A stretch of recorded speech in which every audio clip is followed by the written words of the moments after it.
Hi viewers, সবাইকে শুভেচ্ছা জানাচ্ছি আজকের ভিডিওর মাধ্যমে। আজকে যে ভিডিওটা আমি করছি, এটা সাবজেক্টটা নিয়েছি দুইটা পাখি, শালিক পাখি বা শালিক পাখি না, এটা কী পাখি আমি জানি না, নামটা বলতে পারছি না। এটা মনে হয় চড়ুই পাখি হবে, মেবি চড়ুই পাখি।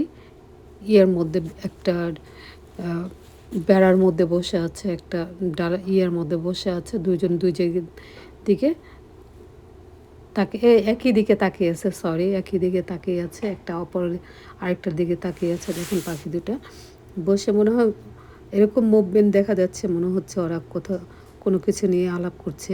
এরকম একটা দৃষ্টিভঙ্গি দিয়ে একজন আরেকজনের দিকে তাকিয়ে আছে বা কথা বলছে, হয়তো বা কথা বলছে, এরকম মনে হচ্ছে আর কি, আমার কাছে মনে হচ্ছে। আমি সাবজেক্টটা নিয়েছি আজকে ড্রয়িং করার জন্য। জানি না কেমন করতে পারবো বা কেমন হচ্ছে, আপনারা কমেন্টসে জানাবেন। প্রথম পাখিটার কালার করা শেষ হয়েছে, তারপরে যে ইটার মধ্যে বেড়াটার মধ্যে বা গাছের ডালের মধ্যে, এটা মনে হয় গাছ কেটে যে এইগুলো বেড়াগুলো দেওয়া হয়, ওই ডালগুলো আমি এখন কালার করছি। এভাবে কালার দিয়ে দিচ্ছি। আজকে ওয়াটার কালার